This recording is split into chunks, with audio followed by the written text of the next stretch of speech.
ओम नमो भगवते वासुदेवाय नमः। यो लीलालास्य संलग्नो गतोऽलोलोऽपि लोलितां तं लीलावपुषं बालं वन्दे लीलार्थसिद्धये।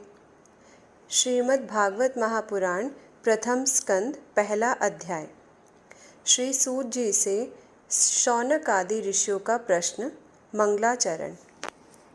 जिससे इस जगत की सृष्टि, स्थिति और प्रलय होते हैं, क्योंकि वह सभी सद्रूप पदार्थों में अनुगत हैं और असत पदार्थों से पृथक हैं, जड़ नहीं चेतन हैं, परतंत्र नहीं स्वयं प्रकाश हैं, जो ब्रह्मा अथवा हिरण्यगर्भ नहीं, प्रत्युत उन्हें अपने संकल्प से ही जिसने उस वेद ज्ञान का दान किया है, जिसके संबंध में बड़े बड़े विद्वान भी मोहित हो जाते हैं, जैसे तेजोमय सूर्य रश्मियों में जल का, जल में स्थल का और स्थल में जल का भ्रम होता है, वैसे ही जिसमें यह त्रिगुणमय जागृत, स्वप्न, सुषुप्ति रूपा सृष्टि मिथ्या होने पर भी अधिष्ठान सत्ता से सत्यवत प्रतीत हो रही है, उस अपनी स्वयं प्रकाश ज्योति से सर्वदा और सर्वथा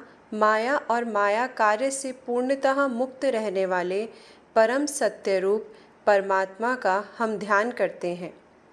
महामुनि व्यासदेव के द्वारा निर्मित इस श्रीमद् भागवत महापुराण में मोक्ष पर्यंत फल की कामना से रहित परम धर्म का निरूपण हुआ है। इसमें शुद्धांतःकरण, सत्पुरुषों के जानने योग्य उस वास्तविक वस्तु परमात्मा का निरूपण हुआ है, जो तीनों तापों का जड़ से नाश करने वाली और परम कल्याण देने वाली है। अब और किसी साधन या शास्त्र से क्या प्रयोजन? जिस समय भी सुकृति पुरुष इसके श्रवण की इच्छा करते हैं, ईश्वर उसी समय अविलंब उनके हृदय में आकर बंदी बन जाता है। रस के मर्मज्ञ भक्तजन, यह श्रीमद् भागवत वेद रूप कल्प वृक्ष का पका हुआ फल है। श्री शुकदेव रूप तोते के मुख का संबंध हो जाने से यह परम आनंदमयी सुधा से परिपूर्ण हो गया है।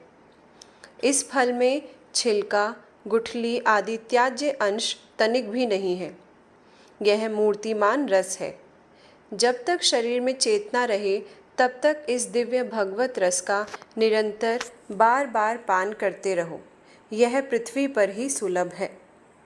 कथा प्रारंभ। एक बार भगवान विष्णु एवं देवताओं के परम पुण्यमय क्षेत्र नैमिषारण्य में शौनक आदि ऋषियों ने भगवत प्राप्ति की इच्छा से सहस्त्र वर्षों में पूरे होने वाले एक महान यज्ञ का अनुष्ठान किया। एक दिन उन लोगों ने प्रातःकाल अग्निहोत्र आदि नित्य कृत्यों से निवृत्त होकर सूत जी का पूजन किया और उन्हें ऊंचे आसन पर बैठाकर बड़े आदर से यह प्रश्न किया। ऋषियों ने कहा, सूत जी, आप निष्पाप हैं। आपने समस्त इतिहास, पुराण और धर्मशास्त्रों का विधि पूर्वक अध्ययन किया है तथा उनकी भली भांति व्याख्या भी की है। वेद वेत्ताओं में श्रेष्ठ भगवान बादरायण ने एवं भगवान के सगुण निर्गुण रूप को जानने वाले दूसरे मुनियों ने जो कुछ जाना है, उन्हें जिन विषयों का ज्ञान है, वह सब आप वास्तविक रूप में जानते हैं। आपका हृदय बड़ा ही सरल और शुद्ध है, इसी से आप उनकी कृपा और अनुग्रह के पात्र हुए हैं। गुरुजन अपने प्रेमी शिष्य को गुप्त से गुप्त बात भी बता दिया करते हैं। आयुष्मान, आप कृपा करके यह बतलाइए कि उन सब शास्त्रों, पुराणों और गुरुजनों के उपदेशों में कलयुगी जीवों के परम कल्याण का सहज साधन आपने क्या निश्चय किया है। आप संत समाज के भूषण हैं। इस कलयुग में प्रायः लोगों की आयु कम हो गई है। साधन करने में लोगों की रुचि और प्रवृत्ति भी नहीं है। लोग आलसी हो गए हैं। उनका भाग्य तो मंद है ही, समझ भी थोड़ी है। इसके साथ ही वे नाना प्रकार के विघ्न बाधाओं से घिरे हुए भी रहते हैं। शास्त्र भी बहुत से हैं, परंतु उनमें एक निश्चित साधन का नहीं, अनेक प्रकार के कर्मों का वर्णन है। साथ ही वे इतने बड़े हैं कि उनका एक अंश सुनना भी कठिन है। आप परोपकारी हैं, अपनी बुद्धि से उनका सार निकालकर प्राणियों के परम कल्याण के लिए हम श्रद्धालुओं को सुनाइए, जिससे हमारे अंतःकरण की शुद्धि प्राप्त हो। प्यारे सूत जी, आपका कल्याण हो। आप तो जानते ही हैं कि यदुवंशियों के रक्षक भक्त वत्सल भगवान श्री कृष्ण वसुदेव की धर्मपत्नी देवकी के गर्भ से क्या करने की इच्छा से अवतीर्ण हुए थे। हम उसे सुनना चाहते हैं।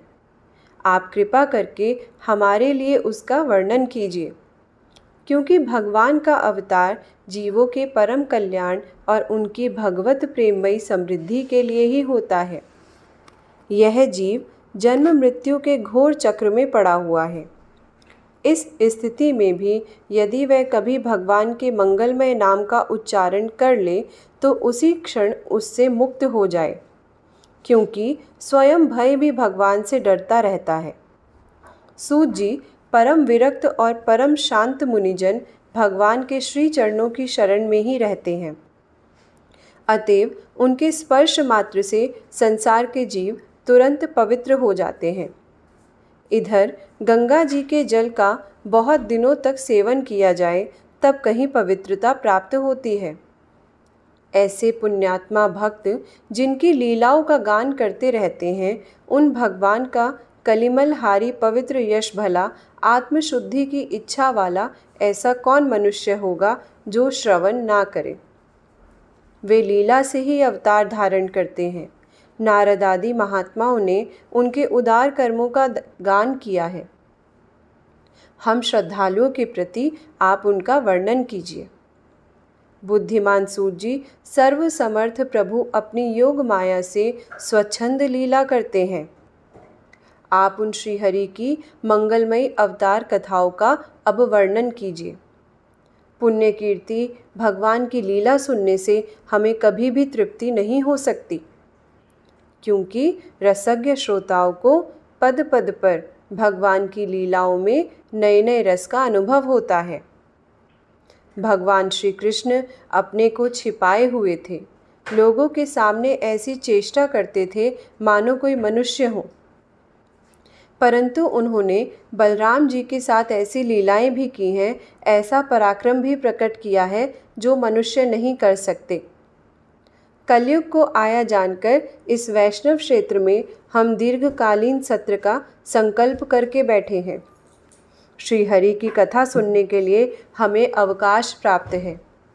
यह कलयुग अंतःकरण की पवित्रता और शक्ति का नाश करने वाला है।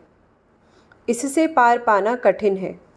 जैसे समुद्र से पार जाने वालों को कर्णधार मिल जाए, उसी प्रकार इससे पार पाने की इच्छा रखने वाले हम लोगों से ब्रह्मा ने आपको मिलाया है। धर्मरक्षक ब्राह्मण भक्त योगेश्वर भगवान श्री कृष्ण के अपने धाम में पधार जाने पर धर्म ने अब किसकी शरण ली है, यह बताइए। शेष अगले भाग में।